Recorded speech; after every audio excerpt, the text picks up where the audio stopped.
শর্তটা মেন কথা, শর্তটা মেন কথা। তাহলে প্রশ্নে বলা হয়েছে রানার টাকা মলের টাকা 4 গুণ। তাহলে এখানে প্রশ্নে মলের কাছে কত টাকা আছে? 20 টাকা। তাহলে এখানে প্রশ্নে আমাদের 3 নম্বর প্রশ্নে কি দেওয়া আছে?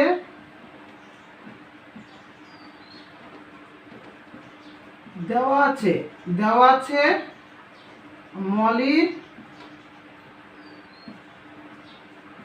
কাছে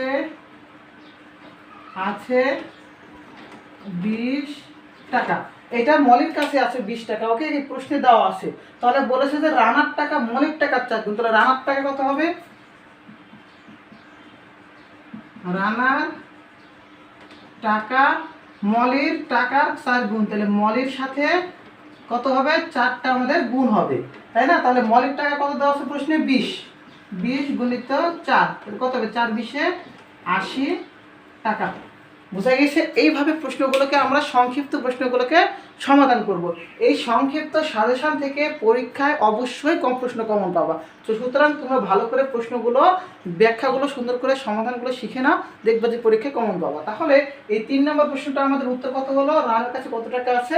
80 টাকা। ক্লিয়ার? এবার 4 নম্বর প্রশ্ন বলেছে বদ্ধ বাক্য ও খোলা বাক্য কাকে বলে? বদ্ধ বাক্য ও খোলা বাক্য কাকে বলে? তো এইটা আগে জানার আগে আমাদের জানতে হবে যে বাক্য সম্পর্কে। তাহলে আমরা বাক্যে প্রথমত আমরা শিখব গাণিতিক বাক্য। গাণিতিক বাক্য কয় প্রকার আমরা শিখেছি বইয়ে? গাণিতিক বাক্য 2 প্রকার। গাণিতিক বাক্য কয় প্রকার? 2 প্রকার। ওকে, একটা হলো বদ্ধ বাক্য আর একটি হলো খোলা বাক্য। একটি কি বললাম? বদ্ধ বাক্য আর একটি হলো খোলা বাক্য। তো এখন প্রশ্ন পরীক্ষায় আসলে বদ্ধ বাক্য কাকে বলে, খোলা বাক্য কাকে বলে? তাহলে বদ্ধ বাক্য বলতে বোঝানো হয়, আমি বলছি সুন্দর করে খাতায় নোট করে নাও। বদ্ধ বাক্য বলতে বোঝানো হয় যে বাক্যকে সত্য বা মিথ্যা নির্ণয় করা যায়, যে বাক্য থেকে সত্য বা মিথ্যা নির্ণয় করা যায় সেটা হলো বদ্ধ বাক্য। তাহলে বদ্ধ বাক্য থেকে আমরা কি কি নির্ণয় করতে পারবো? সত্য আর একটি কি মিথ্যা, সত্য আর একটি মিথ্যা। তাহলে পরীক্ষায় আসলো বদ্ধ বাক্য কত প্রকার? বদ্ধ বাক্য কত প্রকার? তাহলে উত্তরটা কত হবে? বদ্ধ বাক্য আমাদের 2 প্রকার। বদ্ধ বাক্য কত প্রকার বললাম? 2 প্রকার। এরপর আসলো খোলা বাক্য। অর্থাৎ খোলা বাক্য বলতে বোঝানো হয় যে বাক্যকে সত্য বা মিথ্যা নির্ণয় করা যায় না। অর্থাৎ খোলা বাক্যে সত্য আর মিথ্যা কি করা যায় না? নির্ণয় করা যায় না। সত্য বা মিথ্যা কি করা যায় না? নির্ণয় করা যায় না। সেটা হচ্ছে আমাদের খোলা বাক্য। এখন প্রশ্ন পরীক্ষায় আসলো গাণিতিক বাক্যের অপর নাম কি? গাণিতিক বাক্যের অপর নাম কি? গাণিতিক বাক্য বলতে বোঝানো হয় যে বাক্যের মাধ্যমে সুনির্দিষ্টভাবে সত্য মিথ্যা নির্ণয় করা যায়।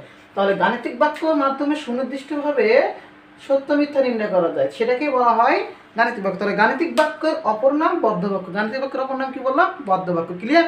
এই গাণিতিক বাক্য, খোলা বাক্য, বদ্ধ বাক্য, এখান থেকে প্রশ্ন আসবে।